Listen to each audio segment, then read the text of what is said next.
Am I audible? Hello?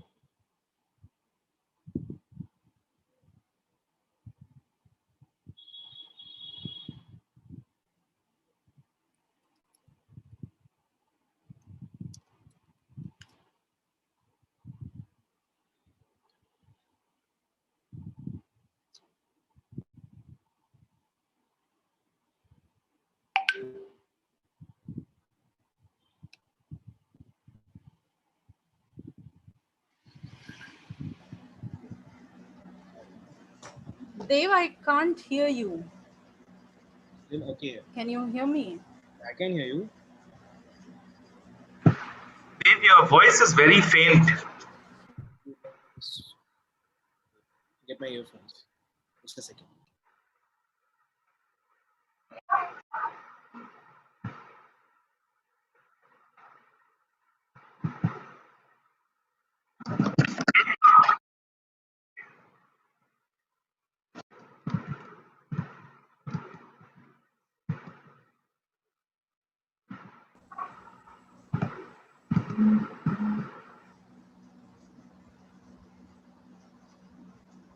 Yeah, is it clear now? I'm audible? Yeah. Yes, much better. Okay, thank you. Okay. So good evening, everyone.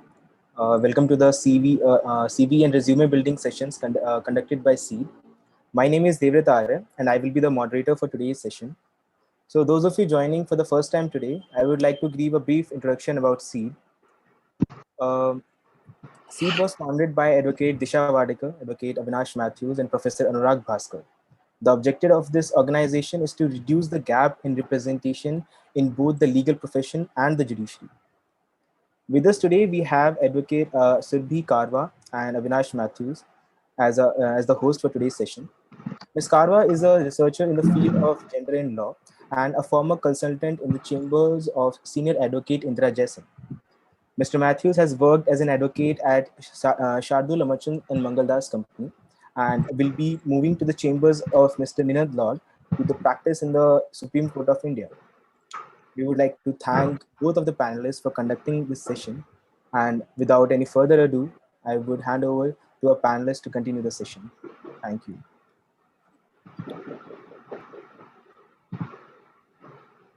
Avinash? Hi, am I audible? Yes, sir. Yeah, okay. Avinash, you want to start? Should we start? No, go ahead. One second. Okay, so should we move to the next slide then? Yeah.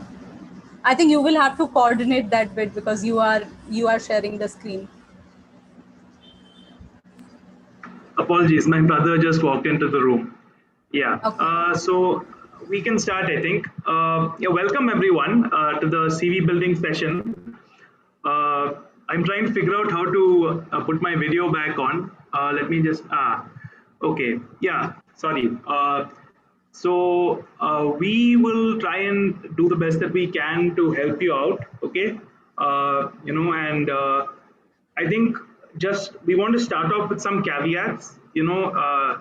Sometimes discussions about careers, CVs can always be very intimidating. It's something that a lot of us don't want to think about, especially if we feel like we haven't done enough, or if we feel like our CV is not good enough, or that we aren't good enough.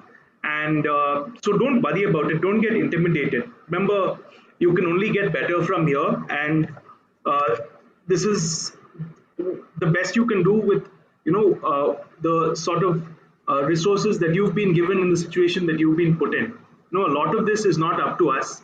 A lot of what our CV is, it doesn't capture a lot of the things that make us up, right? It doesn't capture failures that we've had, doesn't capture struggles, or our finances.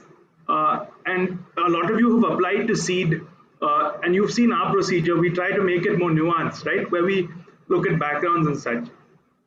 Unfortunately, the world is, not as nuanced, and that is something that we will try and change, and we can only take steps. But the point is, don't get discouraged, and don't be scared of engaging and improving these things. Spend time on it, and you can do a lot better.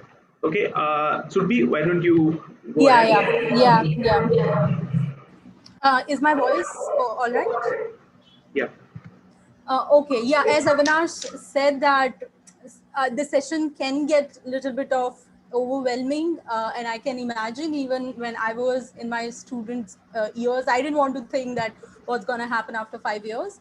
So don't get sort of overwhelmed by this. And as Avinash pointed out, that this session cannot sort of answer for the structural problems that are there in society. Some people maybe internships worked out because of networks, or maybe because they were in good mental health. I'll take my own example. For last 1 year I have had major mental health struggles, have been struggling with depression and a lot of darker things, and have not been able to work. So how your mental health is, if you, what sort of financial situation you are in, you might have problems at your home, discrimination, and all of that is going to impact.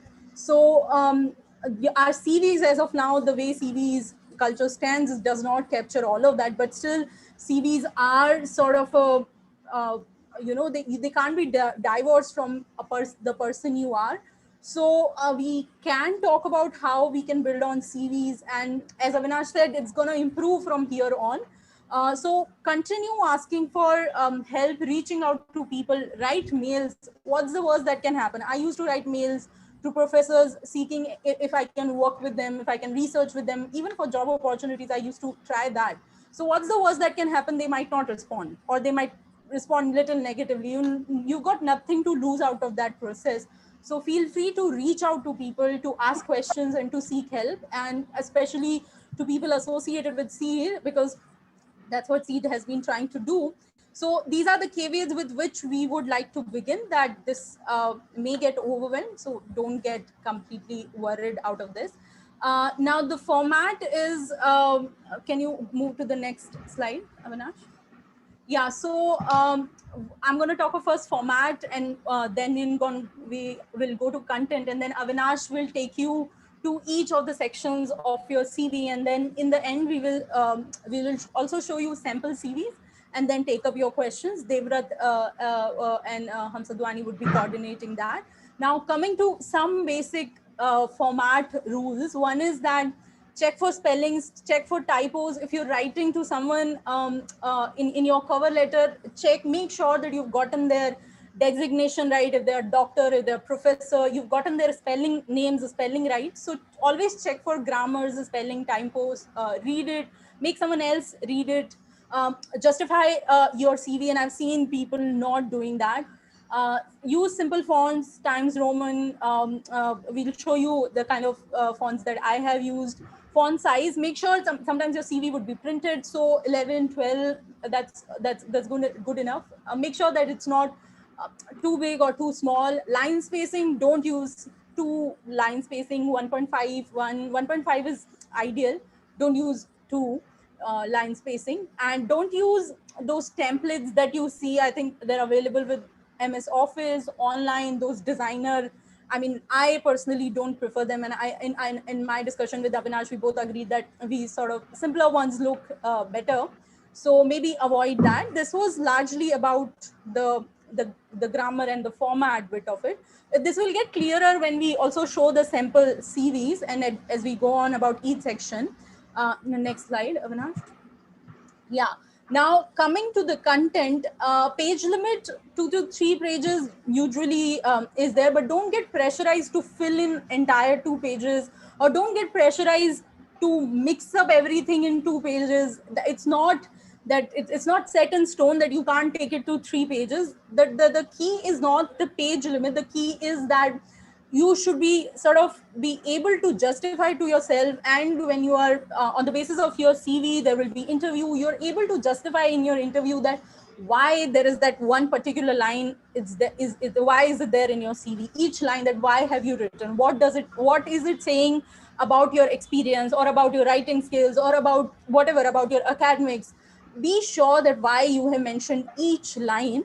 And as it's a little bit of like common thing to say that quality over quantity, but that's the key. Don't get pressure that I have to fill in 2 pages, or don't get pressure that I have to fit everything in 2 pages. My CV runs in 3 pages, and I can justify why I have written each of this, what I have written.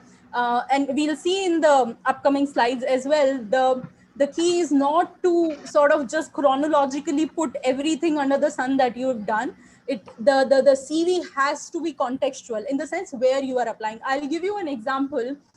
So I have written for a lot of these digital platforms, and for one of these platforms, I have even done editing work as an editor. I have done translation for their Hindi page, and I've also written columns. But if I am applying for an editor job in a news platform, or in a legal news platform, then in that CV, I would probably mention that, okay, I have also done editing work and I have also done translation work if I'm applying to, say, a Hindi news platform. But if I'm applying to an academic platform, perhaps there it doesn't make sense to mention that I've done some editing work at a news portal, or I've done some translation work for that news portal. So make it contextual as to whom you are applying. You don't need to mention each of your internship. You don't need to mention each of your tasks you've done in your college. Just contextualize as to whom you are sending your CV. And Surbhi, yeah. so yeah, a funny story, from our CEDE applications itself. So Yeah. we had a candidate who, understood this idea of contextualizing your CV, and Yeah. this candidate was a part-time graphic designer, and had a separate graphic design CV, which was really cool. It had sort of the CV itself illustrated their graphic design skills. The problem is she sent the graphic design CV to us for the legal interview. So we were kind of, bewildered when she started talking about her internships and such, and we had a graphic design CV in front of us. So I think one takeaway is in all these processes and all, don't do it last minute. Attention to detail is key, right? Yeah. Each and every spelling, make sure there's no small mistake. Make sure you're sending it to the right person. Make sure you're generating a PDF. It's all these small things that make a big difference. One of my classmates, when I was at Stephens, one of my batchmates, very smart guy, and he had a pretty good CV. But the first couple of placement opportunities that came by, he didn't even get shortlisted, and we were all really surprised. Then he gave his CV to a friend saying, "Listen, do you know what's up with my CV? Why am I not getting shortlisted?" And that friend just spotted 3 or 4 typos. He just rectified those typos, small spelling boo-boos. After that, he got selected for all internships. So I don't know. I feel like HR, maybe they're trained to look for candidates who have attention to detail, because that's so important in the working space. So make sure that you do that. I'll True. pass it back It's to you, Surbhi. Yeah. yeah. It's sort of, if I'm reading your application and I see spelling mistakes, and if I'm seeing that just shows that you've not. I mean, they'll presume that you've not even put effort in your writing your application properly. I mean, that sort of presumption they would work with if they see typos, or something like that. So yeah, that's very correct. And then divide your CV in small, in portions. So first you will begin with your education. Maybe put up a table. A lot of people use table. Don't use tables for everything. Your internships, your everything. Maybe for education you can probably put columns and use a table. And school achievements, people do mention that from where they've done their 12th or 10th and marks. That's okay. That's completely your call whether you want to put it. In my CV, I have not put my school or school 10th or 12th marks, but that's completely with you. You put up a table, begin with education and qualification. Then you put up your work experience, internships, and we will talk about each of them in detail. Avinash would. Then publications, positions of responsibility, extracurricular activities. Divide your each of your tasks. Sort of look at what are the combinations common themes going around on particular things, and just put them in different sections. I have seen people putting their legal aid work as an extracurricular activity. Maybe you want to put it in volunteer work or put it in position of responsibility, and even yeah, I mean, you have to decide that not necessarily that would go into extracurricular activities. And initiate sentences with action words. So that means that if you're writing that I interned at this place, so begin with the words like researched, or for example, if you're writing that you were part of some sort of organizing committee, you're writing that in your extracurricular activity. So write it specifically that what did you do. So for example, you handled media, or you handle social media for that event or whatever. So write handled social media, handled media. So that specifies that what sort of responsibility you sort of undertook. Avinash, over to you, and I'll just join in whenever you're talking of each of these sections. Yeah, so action words are key because this underlying current of a CV should demonstrate to the person that you know something, right, and that you know something of worth. Okay, not that you just have some sort of something that is just a namesake. This thing you have to show how you've applied something that you know, and hence they have some confidence in your abilities, right? Uh, It sort of so should show yeah. self-reflection that that okay, I did participate in this event, but what did I do? Did I handle all of it? Then write that I was the co-organizer of whole of the event, or if I just manage social media. So that sort of self-reflection on each of activities you've done should be visible in your CV. That's why, as Avinash said, that don't do it last minute. Spend some time with it, yeah, and pay attention to the detail. Yeah, next slide. Yeah, key skills I've seen in a lot of I CVs. think this is you as well, Surbhi. Yeah. Sorry, I missed. So in a lot of CVs I've seen towards the end, they would mention key skills, that writing skill, this skill, that skill. Let your CV talk for itself. If you have put up, say, publication, so that would show that okay, this person has done some sort of research and writing. Or if you're putting mooting experience, that would show that you've done some sort of drafting, some sort of research. Let your let your tasks, whatever you've written down, let them speak for your key skills. Don't put up a separate heading saying key skills, unless that maybe like a particular place or something like that. Even with languages, I've seen people putting languages. Again, if you're applying for a specific thing, for example, if I'm applying for a news portal, a legal news portal, which is looking for a Hindi editor, then it's important for me to mention that okay, I know legal Hindi, that I can write and read in legal Hindi. But in generally, unless it's specific to the job application you are seeking, you're applying for, don't put up these key skill section, language section, even the sections where people write these 4-5 lines that I am a dedicated, hardworking individual. Let your CV, let your activities show that, rather than you wasting space in your 2-page or 3-page CV of with that one big paragraph of 4-5 lines. Yeah, Vinash. Yeah, definitely. I think a lot of CVs that I've seen have that right at the top, prime estate, and they're just claiming a lot of stuff about themselves. Whenever you write something about yourself, especially you generally use flowery language there. It just sounds very insincere, and I just feel like people don't take you as seriously. It's best to just demonstrate a lot of it from the work that you've done. And so now we'll go into the specifics, right? So Surbhi has talked a little bit about this, but when you're talking about work that you've done for an internship, say, try and be extremely specific, right?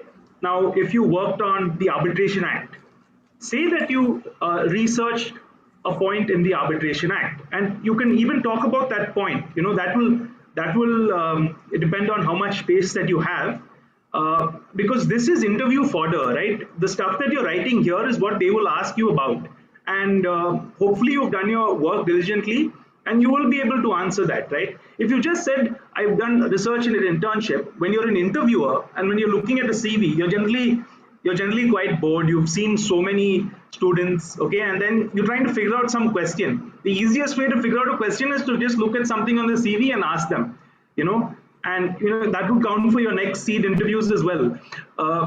So if you can just sort of force them to talk to you about your strengths and what you're good at, uh, take that opportunity. So when you work at an internship, whatever you do, just try and explain it clearly in your CV. Don't be vague. Attended court. You can say you attended court, and you can explain the nature of the hearing, right? What court did you attend, right? What types of hearings did you attend? Did you go to tribunals? Especially if you're interested in a certain type of law. So again, and I'm calling back to the sort of telling a story aspect of it all, right? You have to sort of show that the work that you've done is fitting into this larger story. Okay. So internships generally order them chronologically. Okay, unless there's an internship that you want to highlight for a specific position, which is the case, right? So if you're applying to a tech startup, right, for a legal internship, and you've done an internship with, say, the Internet Freedom Foundation, but you did it, 2-3 years ago, I don't think it's an issue if you put that right at the top, because that is going to help, your application, because they realize that, listen, this guy has done a lot of work in the cyberspace, right? So again, it's all about telling that story.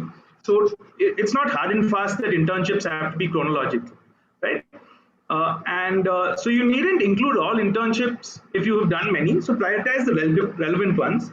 For instance, I have a district court internship in Vellore, which is where I'm from. I didn't have a great experience there, meaning some other stuff was going on. But as a result, I didn't feel like if I put it on my CV, I would be able to justify it as much, right? As a result, it's not there. I could put it, and of course, I understand that students, you're just looking for things to put on your CV, and this too much stuff at your CV is something that comes a little later. But essentially, just try and have purpose in everything you do in your CV. That is so important. You have to know why it's there on your CV. Okay? And you don't have to format things on a table. I think tables are good for parts of the CV where it's going to be uniform, and it will save you space while being clear. But if you use it for internships and such, what happens is you just end up wasting a lot of space, and it's not all that much clearer. Okay. Yeah. Yeah. Just add to that. Similarly, like I have done 2 internships in Rajasthan High Court. I did go to court and learned a little bit of stuff, but I knew I can put something better in my CV with the same space, and I knew if I put that other stuff rather than these Rajasthan High Court internships, I knew I can show something to the interviewer that I've done this or that I've done that. And in terms of table, apart from wasting space, they are also not necessarily capturing all of your work. I recently saw a CV which had these sort of tables, name of the organization, year, and the work done. But they had done so much work more than what they could put in that small column they had.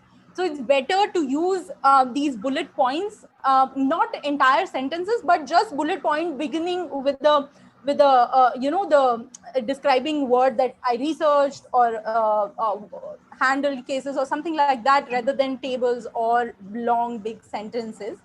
Yeah. And as Avinash already pointed out, don't write the obvious stuff. Like if you're working with the professor, you would have surely researched or edited stuff, because that's what academic internship involved. Write what you researched on. And make sure you know that thing in and out, because if you're, say, for example, mentioning arbitration act, and if somebody is asking what is section 11 and you're not able to answer that sort of not looks nice, or that you're not able to answer the thing you did.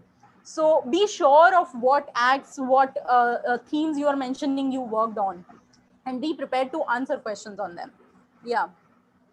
Avinash. Yeah. Just some housekeeping. I should have said this in the beginning, but we are sort of taking questions. Use the Zoom chat option, and address it to Dev. And I think in YouTube you should be able to comment it. Please be respectful in comments. And am I clear, Surbhi? Can you hear me? Yeah, I can hear you, Avinash. Yeah. Okay, fine. Yeah. So we'll also be sharing this document with you, this PowerPoint, the people who've registered, and a little later it'll probably go up on the CEDE website along with this session's recording. Uh, but one thing that I recommend you do is just open your CVs and sort of just reflect, make short notes on how you can apply the stuff that we're talking about immediately. Otherwise, no one, like, this is a really boring topic. No one wants to revisit this. So try and use this time well. Okay. So in terms of education, right? We've found that a lot of applicants they have they just put their CGPA there, and we don't know what it's out of, which just and then by default we are forced to give some sort of average score, because if you just say that your CGPA is 7.3, we don't know whether it's out of 10 or whether it's out of 8. I think NLS uses a system where it's 7. So just be clear about it. I understand that if you have a low CGPA, it may feel a little embarrassing and such. Okay, so see, I understand, right? From my personal experience, I was a terrible student in my undergraduate, meaning I was just a very lazy guy, and I was exploring, and that's what students do, and as a result, you'll see my CV. I have a grade that's 73%, right? And it's there. It's just one number, What you need to understand is that it's not the be all and end all of your career. So one thing is your CGPA can improve. Two, in litigation, as long as you've done a lot of work, the CGPA is not going to be the be all and end all. And I guess this session also, I think you can't divorce the idea of a CV from us giving you a little bit of advice on the type of work you should be doing, or just getting out there and trying to do something. So we can't just tell you, write these things if there's nothing to write. But the point is, don't let your bad CGPA from the past hinder your attempts to improve it, right? Your CV is just going to get longer, and experience counts so much more than grades, because once you enter the workspace, people aren't bothered about any of that. It's just about dedication, and you delivering the goods, being regular, and people with high grades may just be good at tests, and they needn't perform well in a working environment. And even LLMs and all, the very few places are very picky about grades. As long as you have a much more sort of holistic view of what you're doing, and as long as you can sell that story well, through your CV, that is what is key. People are more than willing to ignore that CGPA if you can tell the story of what you've been doing. So please do something, and it may seem like there are no opportunities, but just get yourself out there, at whatever level, whatever sort of chamber that you can, just do it. And all these other options are available as well. So don't get dragged down by a low CGPA. It's not the end of the world. Okay. You can also put specific courses that you've done, right? A sort of Coursera course, some sort of accreditation that you've done. Especially if you think it's relevant for the internship or job, and explain what you've learned in that course. Just don't put the course title, okay? Especially with something that you think is practical, right? If you've done, if you learned a coding language, say something that you built during the course, right? The type of skills that you've acquired, just so that people can understand what value was added to this, right? Just Okay. to add on Yeah. to what you were saying, frankly, after a point, even interviewer knows that how examination system largely works. That it's just you have to learn, mug up stuff, and just write it down. They know that that's how the system is working. So beyond the point, they also are not just obsessed with the marks or something like that. So if you have lesser score, it's not going to stop you from doing other stuff. And I mean, as far as I can understand, Indian interviews understand that how the system is working, of the way exams work, where you just have to learn stuff and write it down at a lot of places. So yeah, it's not, again, it's context matter. It's not relevant at all the places. So yeah. Yeah. So in terms of publications, so listen, publications are good, but they aren't deal breakers again. Some people have a knack for publications, like Anurag, Surbhi, they're all very good at publishing things, and that's a skill that they have. I am a good student, but publication wise, I don't have very much solid. So don't worry about that.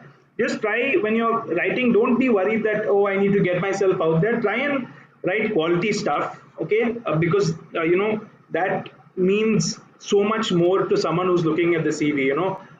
If you have 10 pieces in some sort of not very well known blog or something versus one article in the Wire or some recognized news source, even it needn't be a peer reviewed journal and such, but yeah, you can aim for that. But yeah, don't be discouraged if you can't. But yeah, just slowly work towards that and get assistance. It is difficult, publication, and that also to some extent works with a little bit of networks. But I think when you've written a quality piece, which is really showing something new, which has a fresh idea, people are not going to deny you, right? All magazines want people to read interesting stuff, so just write interesting stuff. uh, Publications from predatory journals, please don't ever pay a journal to put your publication up, because someone who's looking at your CV can tell right away that, listen, it's a predatory journal, and they don't take it seriously. They look at you as the type of person who's desperate enough to pay for a CV and sorry, pay for a publication, and just generally it doesn't create a good image of the candidate, right? And I know that it often feels like there's no hope, but just keep working towards it and keep trying to improve, right? And please access help, right? Reach out to people, reach out to CEDE, okay? Send us an email. Remember, sending an email is not very difficult, and a lot of people, a lot of professors and such are more than willing to help you out. Okay. And yeah, you can subdivide the types of publications you've written. I can't do that because I don't have that kind of subdivision, but I'm sure Anurag and Surbhi and such will definitely have to do that sort of thing. Journalistic publications are important, they're crucial. Try and do that, because it's from there that you build up and get more confidence to do a peer-reviewed publication. And it's just very satisfying for someone else to read it, right? And being able to send that link to your family members and such. And in terms of participation in these seminars, don't again don't just put it unless there's some specific reason for why. Again, if it's a technical seminar where you went for smart contracts and you're applying to, again, a tech startup or something, that would make sense. Try and again illustrate what you learned, what practical skills you learned from that seminar. Otherwise, unless it's from a very highly reputed source, if you were selected to attend that seminar, there's a limited pool. Use that. But yeah, it's try now. Yeah, don't write on your CV, for instance, that you attended this seminar. Yeah. Avinash, I'll In just terms of add. extracurriculars, Should I just add to that? yeah, Surbhi, go ahead. Yeah, so point about writing is that do try to write, because it does show that you sort of engage with the things around you and have tried writing, applying your brain, researching. So put an effort in developing a writing and analysis skill. You can begin that by sort of start writing to these. There are now a lot of digital platforms you can write to. Begin with that. You can even the seminars, use them as an opportunity to develop a writing skill rather than just adding onto CV. I remember my first publication was at the Wire. It was there was this movie Lipstick Under My Burqa, which was banned, and in some random seminar in my first year, I had read about the Cinematography Act, and I was just keen that I want to go to this seminar and I want to write. I was just trying to learn writing in first year. So I read in and out about Cinematography Act, and I didn't put that seminar on my CV. But out of the seminar, whatever I learned, I wrote that piece when Lipstick Under My Burqa was banned by CDFC, and then sent it to Wire. So do read and write, and that's a basic legal research. If you're seeing something around you, what is the law that's applicable, and whether the law has been exercised in a proper situation. Like right now itself, there are so many things happening where you can see whether what is the law and whether it's been applied correctly. For example, recently, if I may give an example, there were these SOS calls because of pandemic being put out, and there was this some talk that people who are putting SOS calls, they're getting calls from police. What is happening?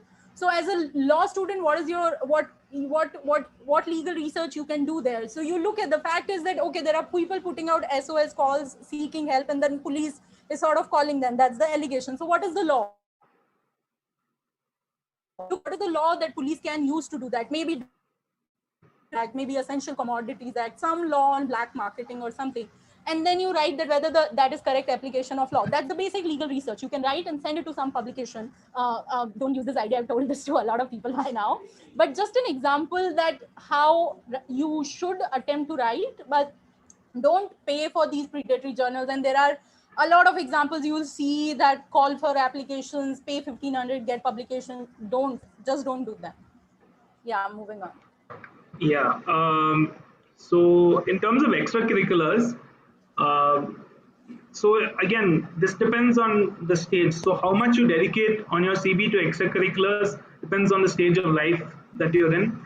The older you get, the smaller your extracurriculars portion of your CV will be. That is slightly depressing, but it's the truth, right? Because when we're young is when we're most free and, honestly least worried about this sort of stuff. But whatever you are putting on the CV, make sure that it's fitting into that story. Okay.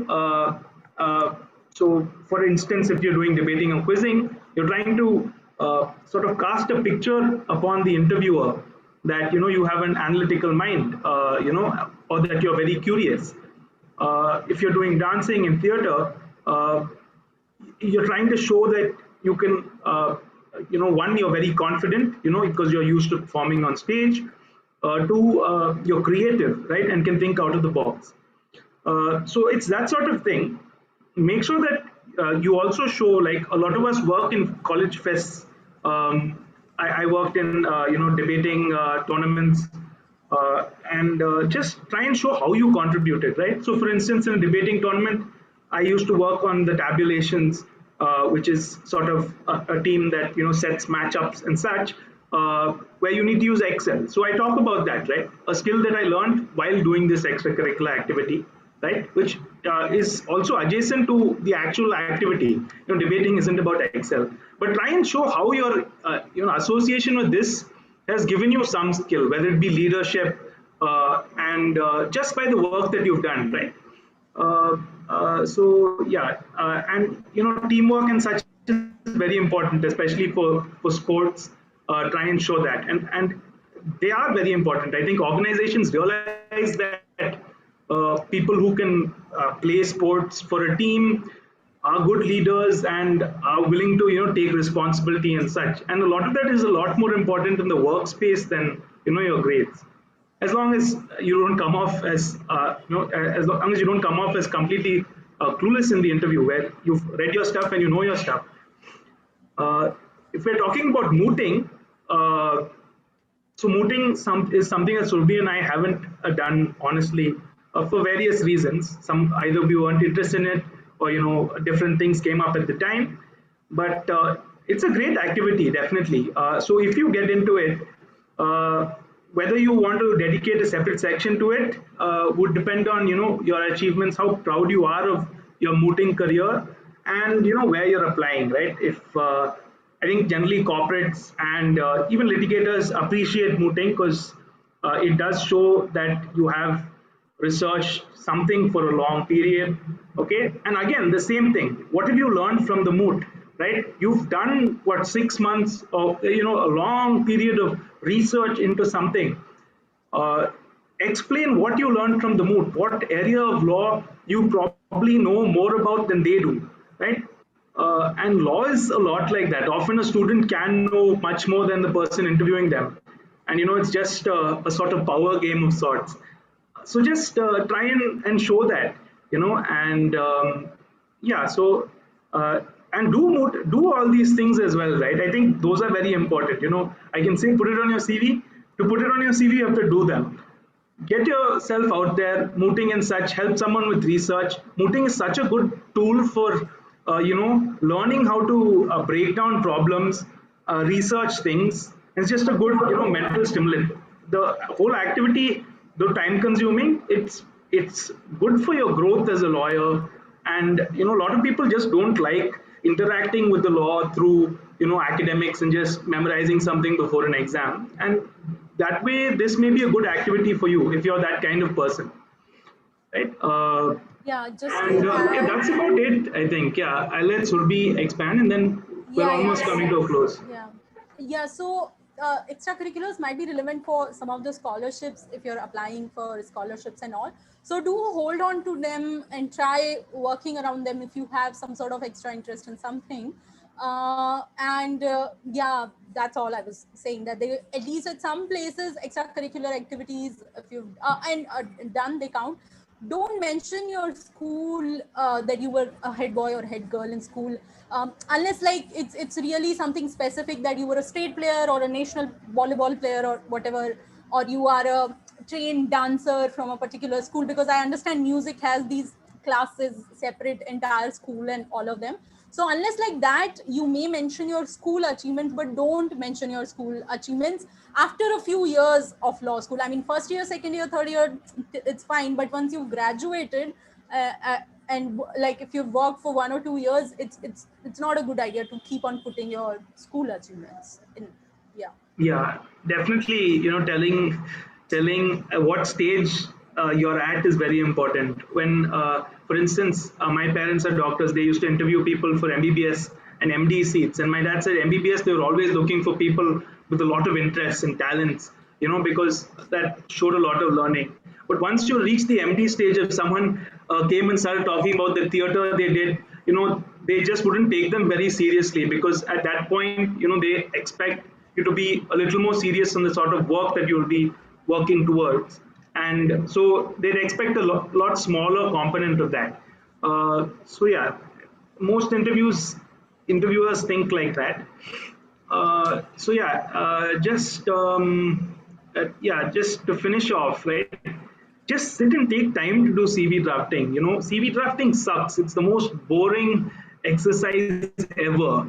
And it takes hours, because Microsoft Word is a horrible software. It's some sort of sorcery trying to figure out how to format, right? And meaning I've gotten a lot better since becoming a lawyer, but I worked at a consulting space, and I still didn't know how to use it. It was just, you just pray that something works out, and then you just freeze it because it looks decent. But yeah, take time at it, right? Discuss it with, your significant other, close friends, someone who, will trust you, will give you honest feedback. And, I think that's very important, because if you don't take time on this, uh, your CV is going to look very hurried, and that shows, and people who are looking through so many CVs, they are looking for people who have shown interest in their job and seem to be dedicated, seem to really want it. So just make sure that you take the time to do it, and we all have time. It's good that you may be doing a lot of activities to build up your CV. But what's the point if you can't put it on your CV properly and demonstrate, the stuff that you've done, right? Surbhi, maybe you can take the next point and then, talk about your sector. And Yeah, okay. So as we already said that based on your CV, your questions would come from your CV. If you, as we were saying, if you mentioned a specific area of law you worked on, so once you also prepared a CV, then your CV is also sort of, I look at it as my sort of course material on the basis of which I have to prepare for my interview. I have to be thorough with each word which is there, because I can be asked anything around whatever I've written. If I've written arbitration, I should know in and out. I mean, about the basics. I'm not saying all of it, but some basics about it. So once your CV is done, I tend to use it as a course module, like as a course about my own self, which I have to prepare by the time the interview comes up. So that sort of self-reflection should be there in your CV. Don't, I mean, longer CVs are where you just edit stuff just for the sake of editing are boring. They put off the interview. So add stuff which you think has added to you as a person, you as a learner. And coming to working for masters abroad or working in a research and gender and human rights sort of space, try volunteering with different groups where so that you can sort of look at people and their struggles and the kind of problems each of the sort of marginalized communities are facing. So try to volunteer with people, try to, that's what my entire learning and unlearning has been out of the spaces I volunteered with. So volunteer, I would say that's something I would advise people who are hoping to do some sort of work in sort of research, gender, and all that sort of area. Because at the end, when you are working in this sort of space where I am sort of trying to figure out my way, it's also about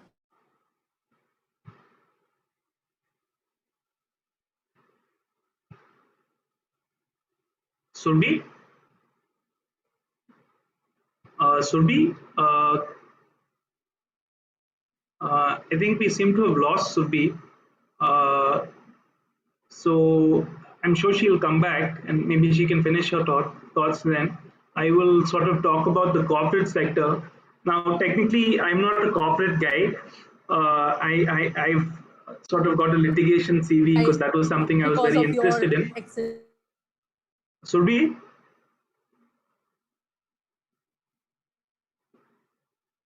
I think we've lost her, yeah. Yeah, Surbhi, we lost you for a bit there, I think. So I think the last part of Yeah, what you I'm said sorry. got cut off. What, till what point where was I audible?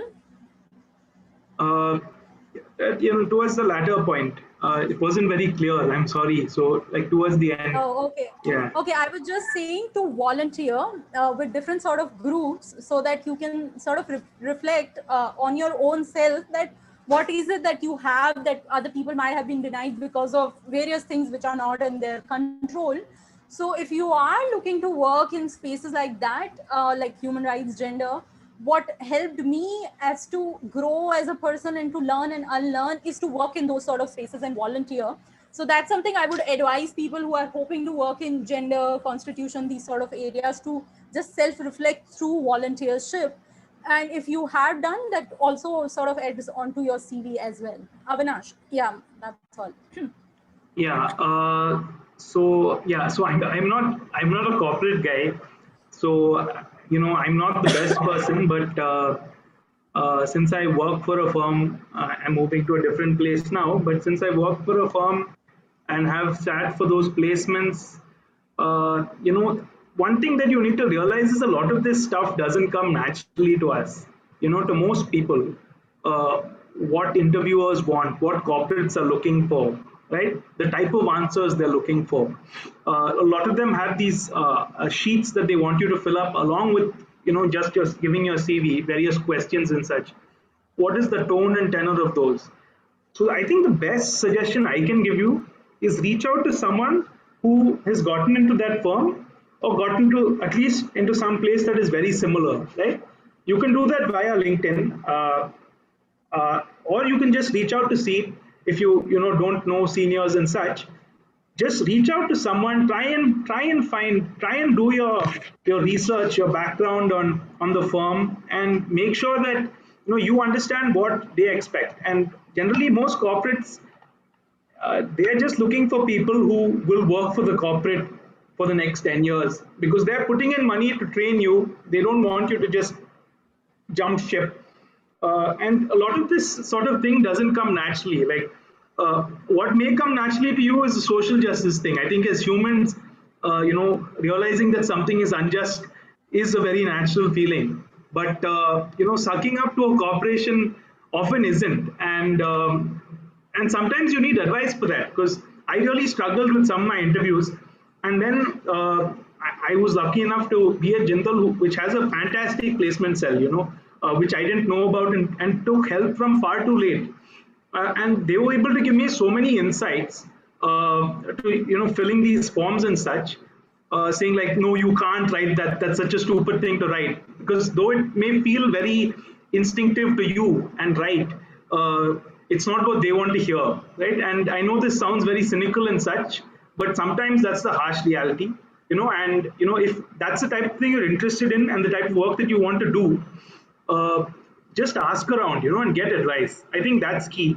And remember, just send an email to CEDE saying, I'm applying to this place, and could you put me in touch with someone who can help you out? And we'd be happy to do that.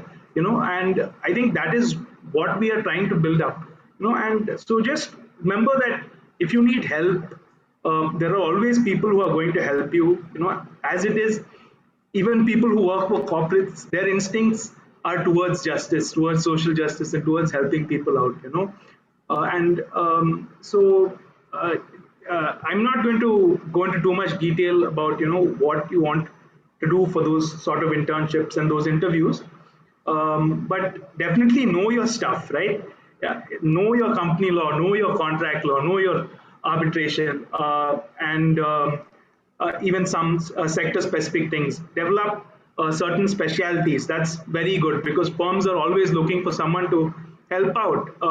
People who will add to the firm, people who know more than them, right? And you see students who have developed such a specialization in IBC, for instance, that the team is looking to the student, like the partner is asking the student, what their opinion is, because they've done so many IBC internships and have written so many papers. So try and build up something like that if that's something you're interested in, right? If you want to work for a bigger firm, and and there's nothing wrong with working for a bigger firm. All of us, at the end of the day, want to have a stable job.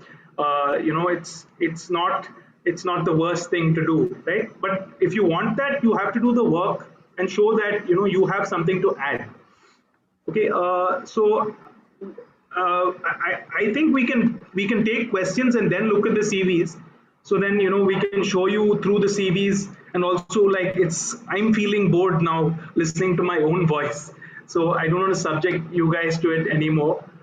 So Dave, why don't you just direct us towards some questions? Yeah, sure. So like people now the chat box. So the first question we have is, which format is better for CV, whether MS Word or PDF? I make it in Word and then convert it to PDF. I don't know whether that's a good idea, but that's what I do. So always use PDF. That's my opinion, because Word, when the person opens it, they're going to get those red squiggly lines saying that there's your name is Indian and we don't know any Indian names, and hence we're going to underline it red. It just looks bad. But when you have a PDF, it's just a very sharp presentation. And something that some people don't know is that you can create a PDF from Word. Just go to export to in the menu and export to PDF. You don't have to use an online converter.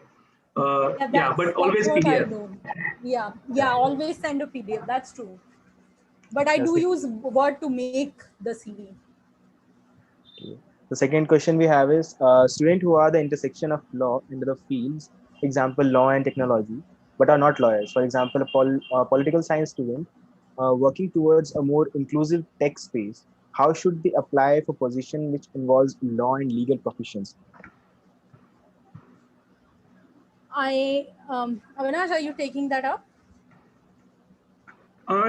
So see, my advice to such a person is that if you haven't done a law degree, try and show through your CV how much experience you have with the law, either through stuff that you've written, okay, and to be honest, the law is something that a lot of people can pick up, right? Some intricacies, yes, you need experience, but as long as you can show to them that you have been working with the law and that you have a lot of legal proficiency, or at least legal intuition, that will help. But again, the caveat is that sometimes there are specific jobs where they want a lawyer and they're not going to take you, and sometimes that's difficult, yes. But again, you have to prove your worth to them in other ways, right? So if you're not since you're not a law person, or the person that you're talking about is not a legally trained person, they should have very good tech knowledge for example, right? Things that lawyers may not grasp very quickly, how various protocols work, internet, smart contract regulation, and if you can explain those things simply, a law firm, I think, would be very interested in your profile, right? Especially if you have done law related work. Surbhi, do you want to add something? No, I think yeah, that's largely it. Yeah, I mean that's what I agree to. That you just have to show that you've done some work with law, but that there are some jobs which would require having a law degree. So I mean, this question can be probably answered better if you were to give us a little more context as to where you're applying. Maybe you can write to CEDE, then probably they can help you better. Yeah, Okay. next question. What do you think about interning at our tier 3 firms? Does that look bad on a CV? Yeah, so I'll just answer on a very short this thing. After tier one firms, which everyone has heard of, I don't think anyone knows who a tier three and a tier two firm really is. At least I didn't. You know, just do work, right? Wherever you work, as long as the subdivisions that you write after that, you can show them the sort of knowledge that you gained, the skills that you gained, and the work that you did. Who it was with isn't going to matter all that much. As long as you can show that you have expertise, or you've learned something very specific there, that would be a lot more important than just the name of the firm. Okay, Yeah. Surbhi? Yeah, sure. I don't have much experience of law firms, so I'm not the best person to answer that. Okay, yeah. Okay. They There are they some were MOOCs which are free to apply for and take the course, but the certificate is paid. So, in case we have attended the courses but don't have a certificate for the same, shall we mention the course in our CV? yeah, okay. These are the MOOCs courses which are by the government of India. I think are the if the person is talking about the same. So I would say it's okay to mention them if you've learned out of them. As we discussed about all the stuff that you put in your CV, if you have learned a specific thing out of that course, do mention it. And it's okay if you don't have the certificate. It's okay. I mean, if the certificate is not there and you can justify as to what you've learned out of it, so it's fine. But put the courses in your education section. These MOOCs courses. If you're talking of the same thing, yeah. Yeah. So if you've honestly attended the MOOC and you've learned something, just even if you don't have the certificate, just show that you've learned that thing, right? Be extremely specific about what you've learned. Exactly. Sound like you've not just like said that I attended this course. Say that I attended this course and I learned these Learn this. specific things, right? And you can do that in 2 lines. It's an art, and that's why CV making takes time. But that's what you have to show them, and that is arguably more important than, uh, you know, uh, no one asks for a certificate, to be honest. No one cares. I don't think any application process has the time to ask for these certificates. Um, yeah. But just one on MOOCs courses. Are there any specific sort of kind of courses available in the MOOCs platform? I'm not sure. So just check that there is something that you've learned out of it, rather than just mentioning that, oh, I picked up this criminal law course on the MOOCs platform. Just look at to what specific it's there. I'm not sure if that is available on the MOOCs courses. Yeah. Next, I think Devdutt. Yeah. While applying for any job, I have noticed that almost everyone includes career objective or objective section with a fancy language. Can we safely avoid it and directly start with education or work experience?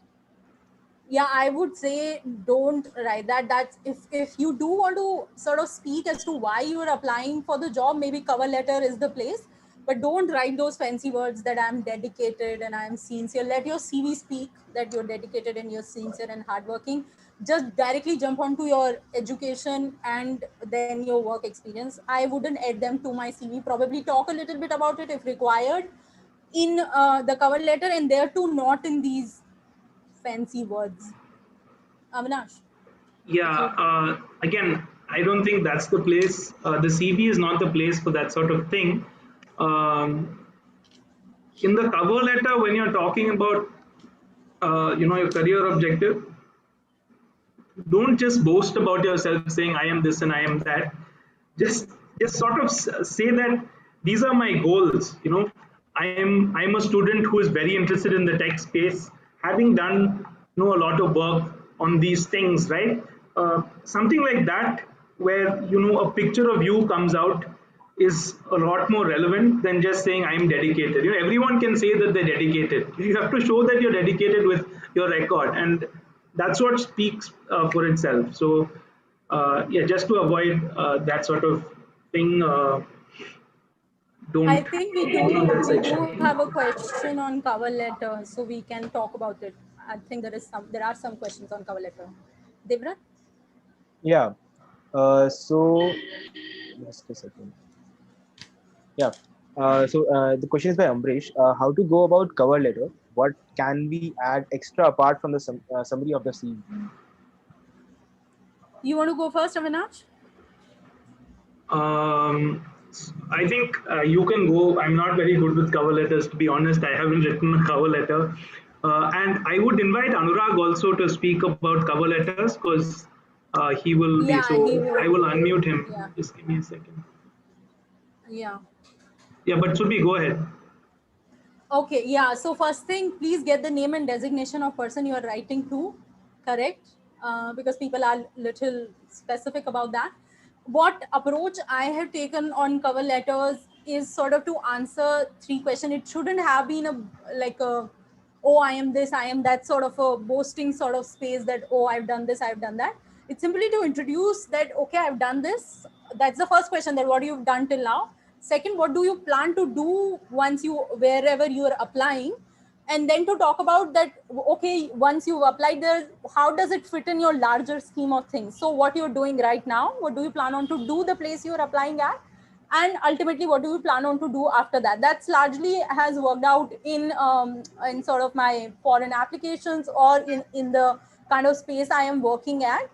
Don't make it about summary of your CV. They will read your CV any which ways. Talk more about why you're applying. For example, I had last year applied at somewhere, and that was on intersection of gender and criminal law. So I wrote that, okay, see, I have experience of somewhat work in gender, and see, I can demonstrate that I've done some good work there, but now I'm looking to look at criminal law and learn a little more about it critically, and in sense of gender and its relation with gender. So sort of these are the three questions I largely sort of look at in my cover letter, rather than giving a summary of my CV, because that's repetitive. Yeah, I think Anurag would like to add on. Yeah, thank you, Avinash, and thank you, Surbhi. I think Surbhi has covered the basic stuff which we should keep in mind while writing a cover letter. But we should also ensure that it's not very long. I mean, generally, one page cover letter is enough, Yeah. because whoever is reading the cover letter doesn't have a lot of time to read if you are writing 2-3 pages of cover letter. So one page should be the general norm, Yeah. and you should try to stick to it. Then, whatever Surbhi said, that you should keep in mind 2 or 3 things, that be specific about like write specific things. Don't write verbose things, or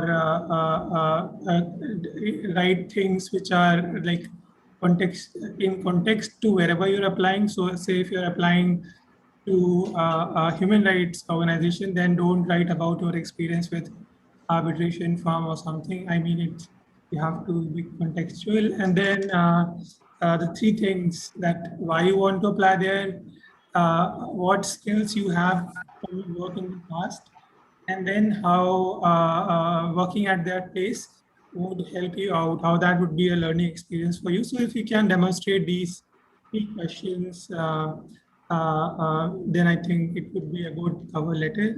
Just don't keep it to be very long, just very brief, and cover these three things. I think that's one. Yeah, thanks, Anurag. Dev, what's the next question? Did you suggest mailing your CV to offices of advocates and firms when you are initially beginning? I didn't actually get it. What is wrong? What does initially beginning imply? Harshadam, can you explain it? Like if you're here in a meeting like that, Yeah, I can you think that is how. unmute them? Yeah, one sec, I'll just unmute Harshvardhan. Is this Harshvardhan? Okay, I've asked to unmute. Harshvardhan, you can ask your question, yeah? Yes, good evening, everyone. So by initially beginning, I meant I'm in the second year of my law school and I've just done one internship. That too was the online just because of the COVID. So how do you suggest I tackle more or bag more internships going further?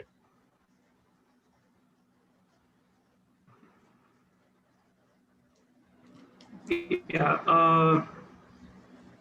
So one thing is, I think a lot of the time we are all obsessed with, certain fancy internships and such.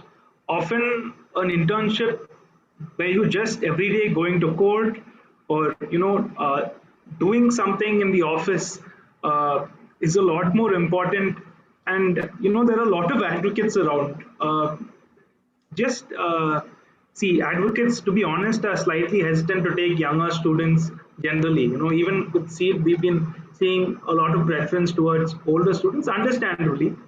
But just go, try and take any opportunity that you can, and try and learn whatever you can from it, right? And just get it on your CV. And again, you can only slowly keep building up from there, right? And it needn't be an advocate or a firm. Work for a legal NGO, right? Somewhere that does a lot of work that one you'll feel good about doing, and two where you will learn something, right? All of this stuff adds up, and it's slow. You can't expect your CV to be, I worked with Harish Salve and then with Gopal Subramaniam, and then whatever with AZB. Then there are people like that, right? And it's very discouraging when you go to LinkedIn and you see all these heroes, so as to say. Just realize that a lot of that is out of your control. Forget about it and do whatever internship you are able to get, right? And just do that internship well, learn well there, work for a longer period, and try and learn something. A lot of these people with these super CVs are just, going out for lunch during these internships and such, right? Make sure that you're improving as a lawyer. I think that's key. And it is a huge confidence dampener when you see other people's CVs at every stage. If you look at someone like me or Surbhi, we may seem to look sorted, right? But when I go to LinkedIn, I feel depressed every day because there's always some hero that is better than you. I don't even update my LinkedIn. Yeah, at the end, just learn the law, and as long as you're excellent in the law, that quality will come out. Don't worry about image and what people think. Just become a better lawyer, and in the long run, it may take a little more time, yes, but once you get into an office atmosphere, that's where you will start seeing the real difference. Once you're able to deliver the goods, right? That is what a lawyer wants. They don't care where you worked before. And this is at every space. From my consulting time, my manager, he was from a random sort of engineering college, no IIT, nothing, right? And he got an entry level job, but he just whizzed past everyone else, people with MBAs and such, onto the manager track because he was just so competent, right? And in the end, a firm just wants people who deliver the goods, and as long as you can do that, so make sure that when you're working, you go to a place where you learn, where you have someone who will take the time to sort of talk to you and teach you, as opposed to just someone who's a big shot, right? It's not just about optics. Yeah. Sorry. Yeah.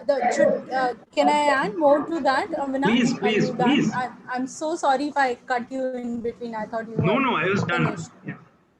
Okay. Yeah. So just to add on, I think you mentioned you're in first or second year. So as of now, just mention your score, and if you've done in one internship, that's fine, and just apply.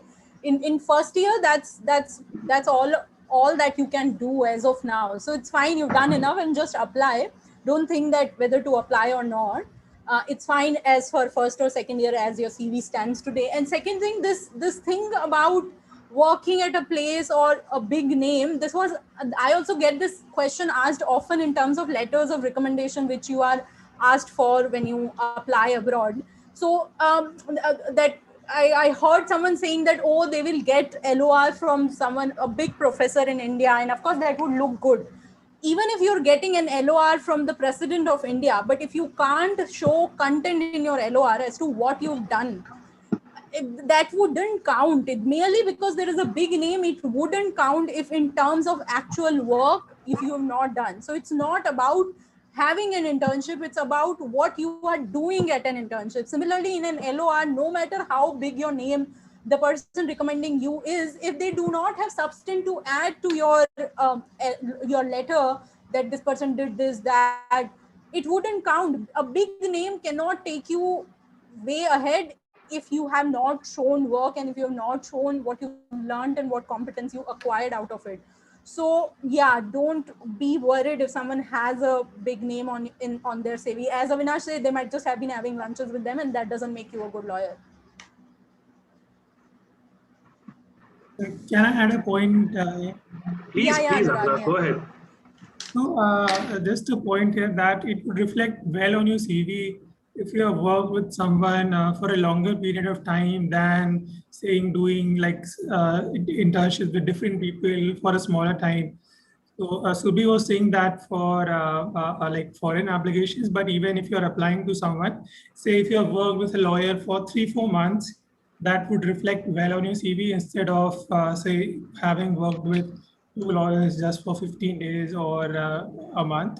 I mean, longer you work, the better it reflects on your CV, and the stronger the chances would be that person would take you seriously, that you have had some learning experience. Because quite often when we go to internships, even in initial 15-20 days, people think that you're just warming up. So you've worked for a longer time, people would, and if you are applying even for a longer time, people would think that they would invest time and energy with you. So that's a point that I wanted to add.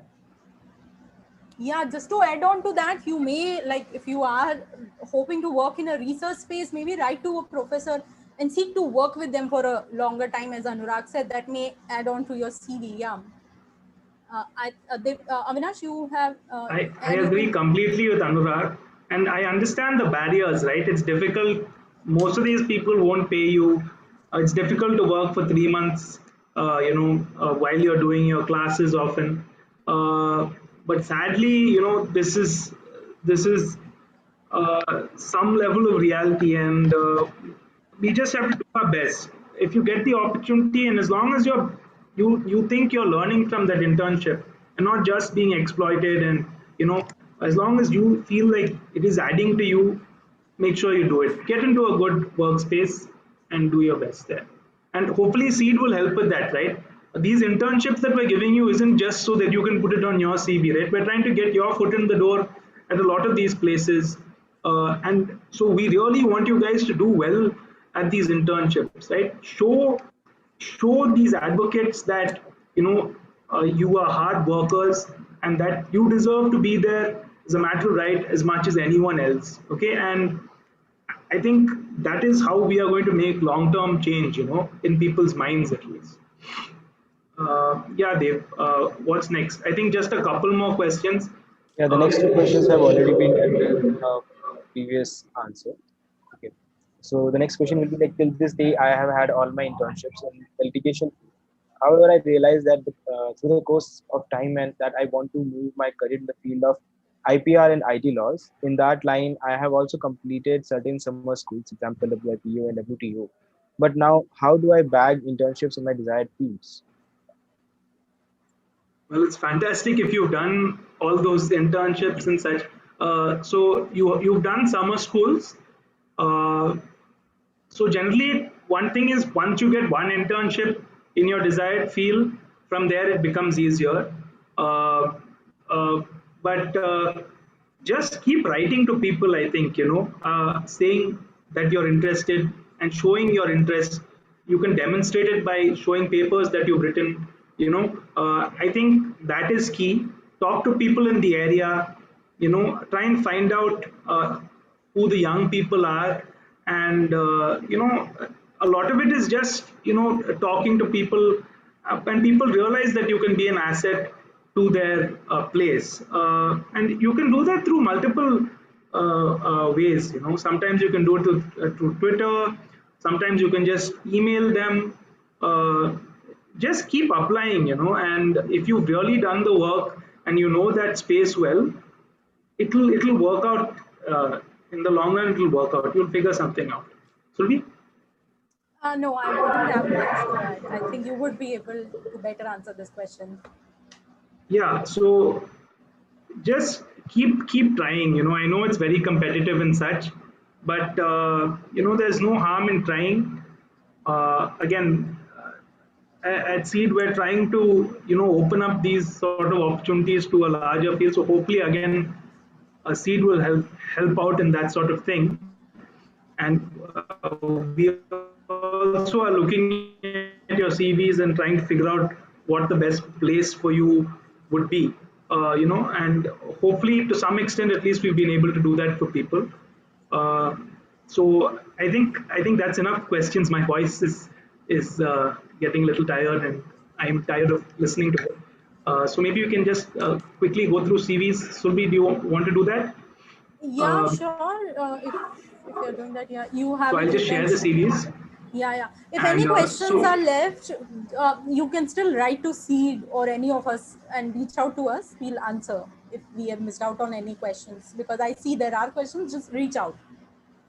And so just email us. Remember, we are a support system for a lot of you, right? And make use of it. Make use of the support systems that are given, whether it be in your college, whether it be a professor who's a nice person. People are helpful and they want to help you out. Don't wallow, right? Don't just struggle. Remember, there's always help. You just need to reach out for it. And we'll just have a quick look at the CVs. These are our CVs. I'll just share them. 1 second. Yeah.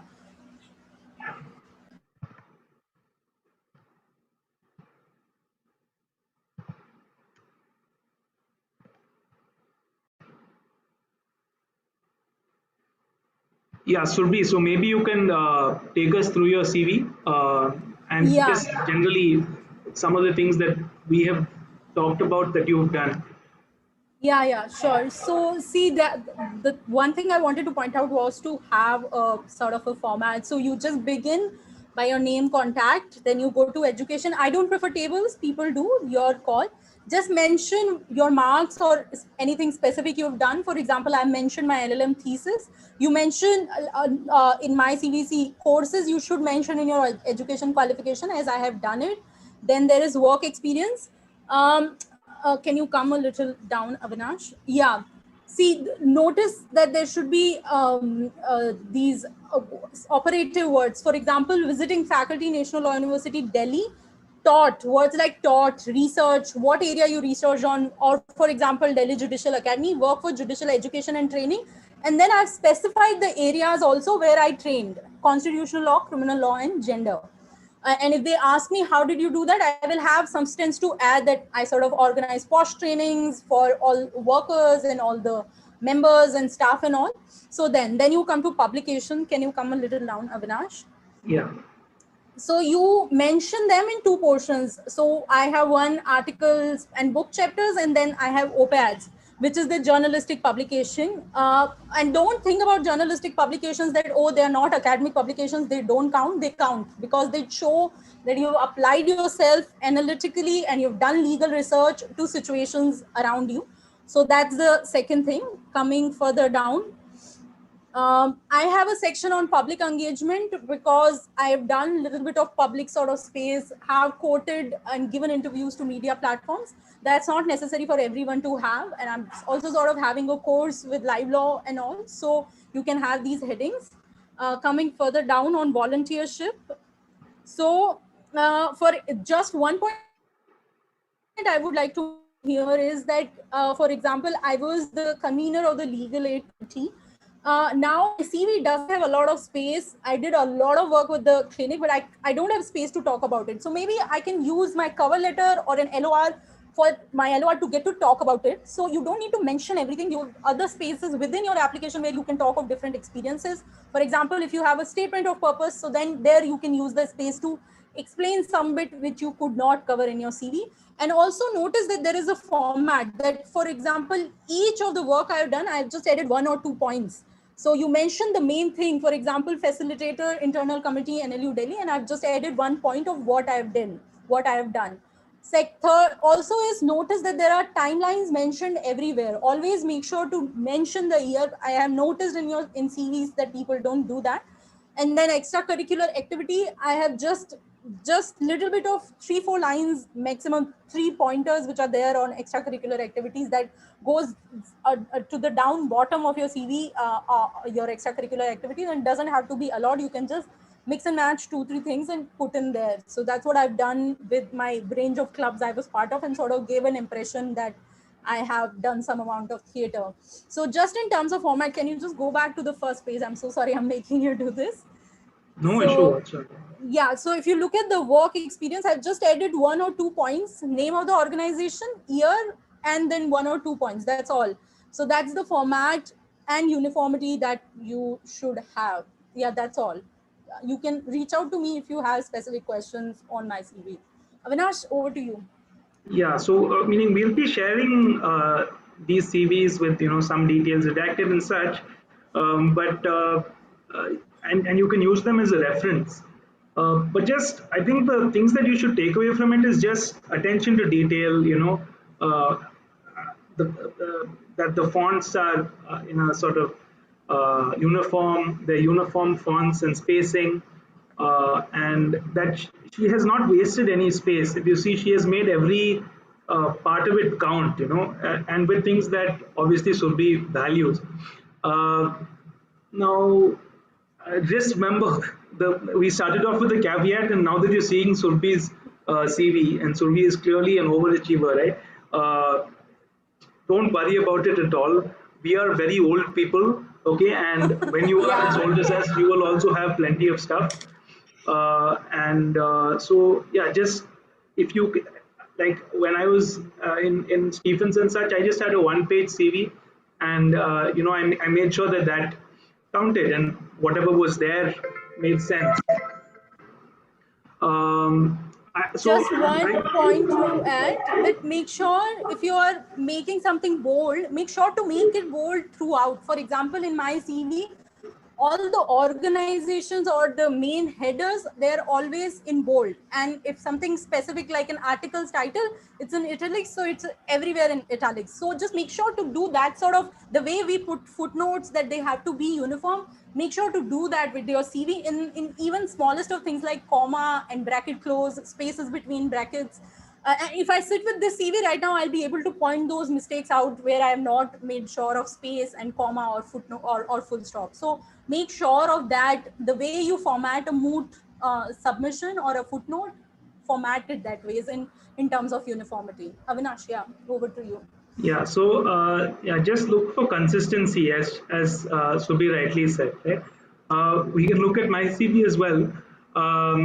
It's a slightly different CV because I've done an LLB, right?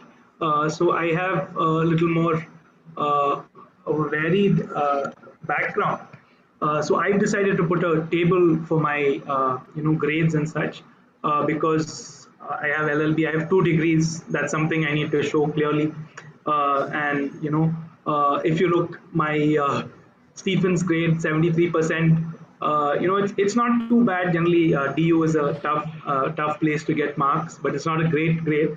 But it's not something that jumps out at the person. You try and highlight what you're good at, because I really cleaned my act up once I got into my LLB, right? So don't worry about all of that stuff. It doesn't necessarily encapsulate you. There's always space.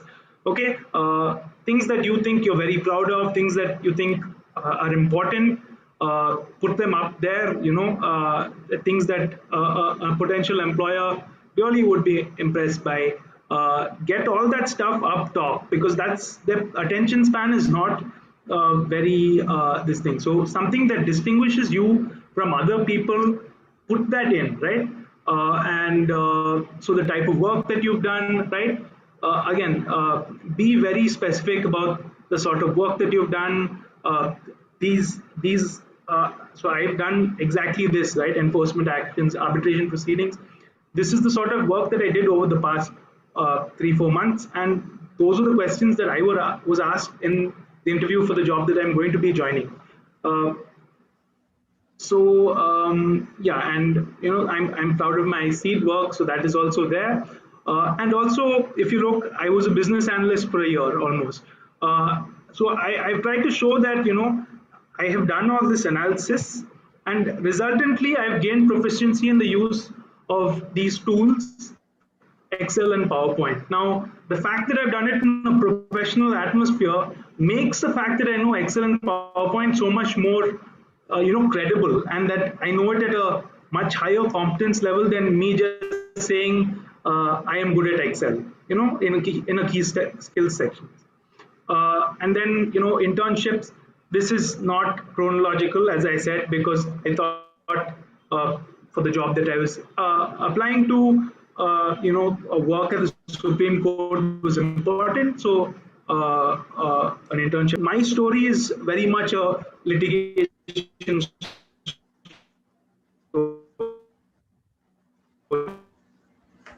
right? And all my said in detail, and you're opening yourself up to a lot of questions, but as long as you feel comfortable for being able to do that, and a lot of these internships,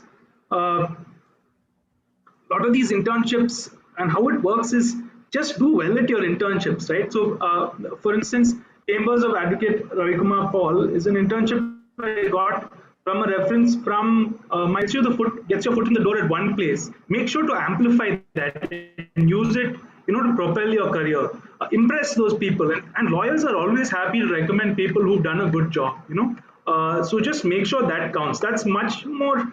College placement cells and all are tough. They only take students with really high CGPAs and all. And that's how I managed to get an AZB internship. But everyone isn't like that.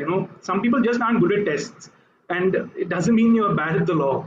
And I've seen it with so many of my classmates. Their long form research is so much better than mine, but I just happen to be good at testing, and so some opportunities opened up like that. But take what you can, right? So references are very important. Hopefully CEDE will be able to help with this thing. At positions of publications, I don't have very much, but it's there nonetheless, right? And it's very important. That's why it's above extracurriculars and positions of responsibility. I wish I was even half as much as Surbhi, but hopefully that will change. I have attention span issues, so it's difficult for me to do a lot of research. But yeah, to each their own. Okay, and if you look at positions of responsibility, talk about the stuff you've done, right, and things you're proud of. I founded a quizzing championship when I was in college, and it shows that I've taken initiative to start something. Okay, and I also conducted quiz. I specified that I've done publicity and logistics, so that's the sort of thing that I'm used to.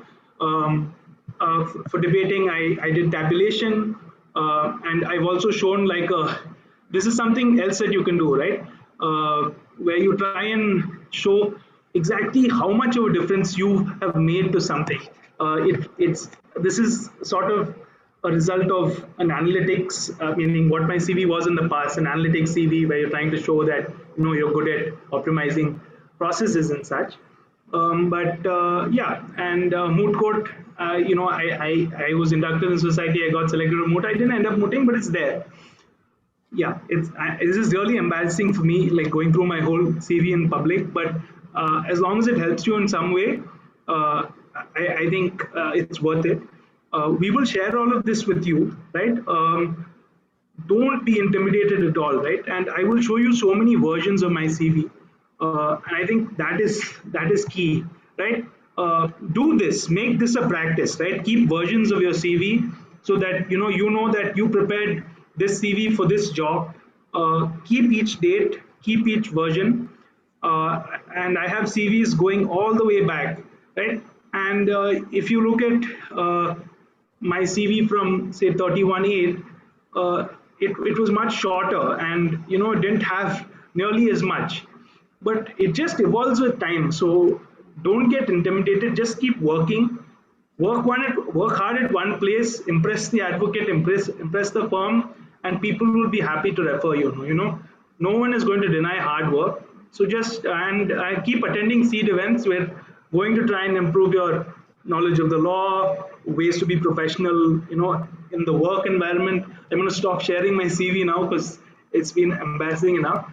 But yeah, so we will try and help out as much as we can, to make sure that when you go to a firm, you don't feel out of place, and that you are, ready to do well and to really help them out, and also enjoy the experience. When you know the law, you end up enjoying the internship a lot. And Surbhi, I'll let you wrap up, and then Dave can finish off. Yeah, just to add, if you notice his CV, you would see if he has used dots, there are dots everywhere. So they're not dash, they're dots. So that sort of uniformity you have to ensure in your CV, that where are you putting dash and where you're putting dots to start a point.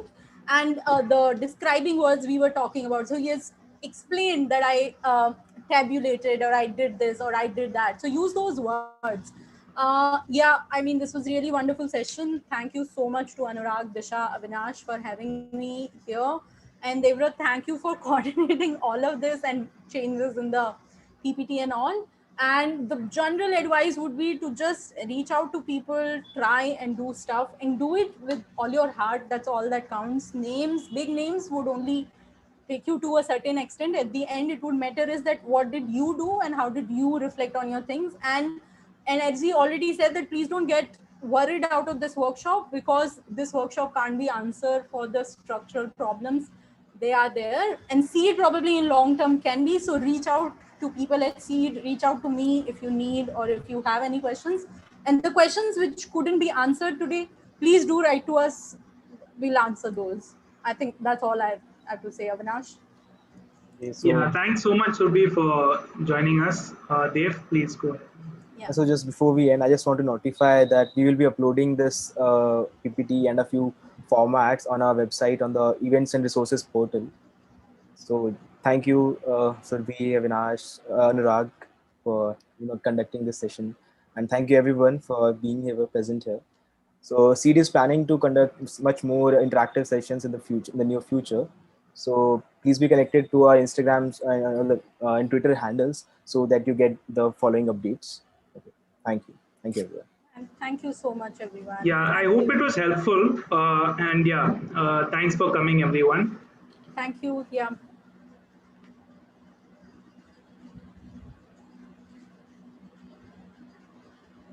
Bye, Avinash. Take care.